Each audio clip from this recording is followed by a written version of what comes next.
El Señor esté con ustedes. Estamos ya en el último encuentro de Antropología Teológica Especial, esta parte donde hablamos sobre todo del pecado, de la gracia, y donde hemos dejado introducida la pregunta de cómo se fundamenta la doctrina del pecado original, que la tenemos en el mundo católico, pero en el mundo protestante y en el ortodoxo no la reconocen. En el mundo protestante hay una concepción un poco pesimista de la naturaleza humana, la ven muy inclinada al pecado, exageran la concupiscencia y eso se ve incluso cuando uno dialoga con las personas, ¿no?, del mundo protestante, sea del grupo que sea, que hablan de ese pesimismo, que ven pecado casi en todo. En cambio, la antropología católica es más optimista y aún así habla de un pecado original que muchas veces no es comprendido, como se ve en esas tres preguntas que vimos la vez pasada, ¿no? O cuatro exactamente. Vemos entonces que en Génesis 3 se habla de la primera caída, pero siempre estas cosas de Dios se ven como un misterio. Aquí lo que destaca Génesis 3 es que este pecado no es un pecado cualquiera. Por supuesto descartamos que sea un pecado sexual, ¿no? No hubo allí ninguna manzana, no hubo allí sencillamente una relación genital, no. Hubo un pecado libremente que golpeó la naturaleza humana, es lo que destaca Génesis 3. Allí el hombre se descubre indigno, se aleja de Dios y ese pecado incluso dañó la comunión con la familia, con el ambiente, como se ve allí que el hombre trabajará con el sudor de su frente. Por eso este relato de Génesis 3 no es un relato meramente simbólico, como dicen algunos protestantes, ni tampoco indica, en fin, algo anecdótico, no, sino que como dice Karl Rahner, eh, implica una nueva realidad, ¿sí? Incluso allí nosotros somos partícipes, somos, como se dice, solidarios de ese pecado. Es como cuando juega un equipo de fútbol y decimos ganamos el partido o por el contrario perdimos. Nosotros no jugamos, incluso ese partido pudo haber sido en otro país, pero nosotros somos solidarios con ese equipo que gana o que pierde. Entonces, el pecado universal también se expresa en textos como el de Sirácida 25-24, que habla de la entrada de la muerte por el pecado.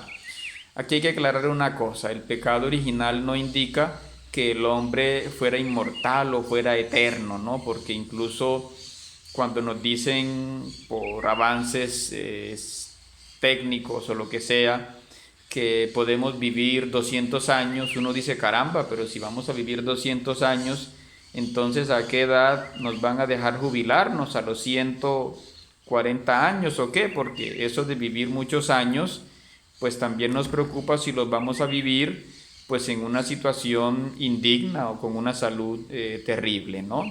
Entonces, Sabiduría 2.4 también nos habla de la entrada de la muerte por envidia del diablo, ¿no? Entonces aquí la muerte de la que se habla es la muerte alejada de Dios, la muerte en pecado. Eso lo vemos cuando una persona está en paz y reúne a su familia y dice, siento que voy a morir, entonces yo quiero dejarles unas palabras, quiero que oren por mí, quiero que perdonen todo lo que hice. Esa persona muere en paz, esa es la muerte en Dios. Pero en cambio una persona que ha sido terrible, que no se ha convertido y llega un momento en el que se está muriendo y dice, caramba, yo he sido malo con mis papás, con mis hijos, con la sociedad, muero mal, esa persona muere angustiada. Esa es la muerte del pecador. Entonces la iglesia sostiene que hay un pecado originante de nuestros primeros padres y un pecado original que es el que se transmite.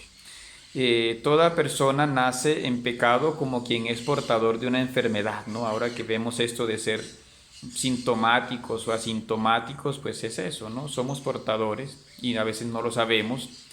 Incluso aunque no se desarrolle ese pecado, no hay familias que tienen muy buen ambiente y entonces los hijos se portan bien, pero en otras los hijos pues son tremendos, ¿no?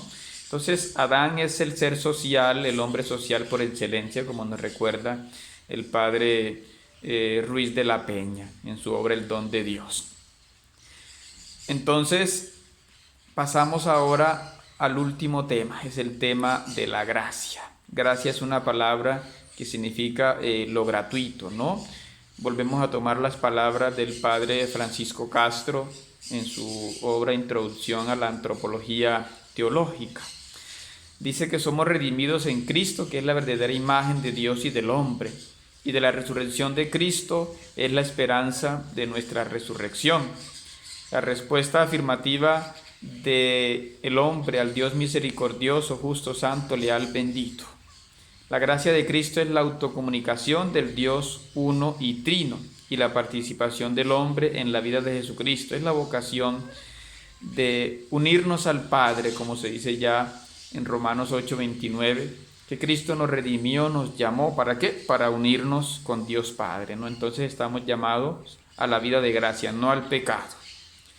Y la gracia, pues como decíamos, es algo gratuito, es increado, es Dios obrando la salvación, transformando al hombre, una relación nueva, como dice San Pablo, somos hombres nuevos, ¿no?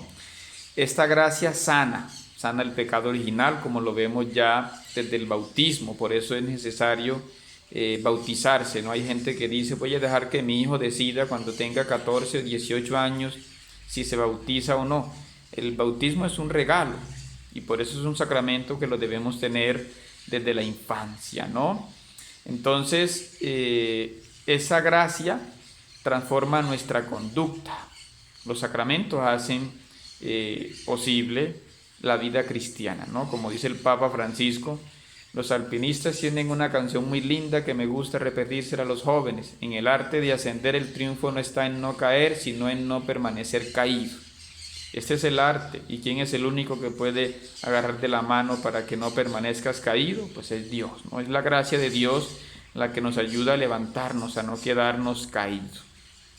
La justificación o la santificación es aceptar la justicia de Cristo. ¿Qué es justicia en la Biblia? Justicia es ajustarnos a lo que ha revelado Jesús, ¿no? Entonces, justicia en el mundo romano o jurídico es dar a cada cual lo necesario. Justicia en la Biblia es cumplir los mandatos, ajustarnos a los mandatos que nos ha revelado el Señor.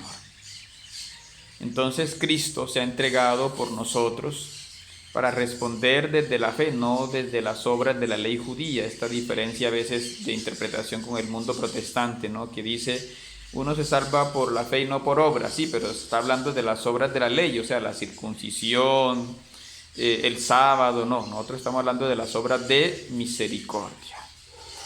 Y el Concilio de Trento dice que no basta solamente la sola fe o la sola gracia, porque además necesitamos la conversión, el mérito, las obras de misericordia.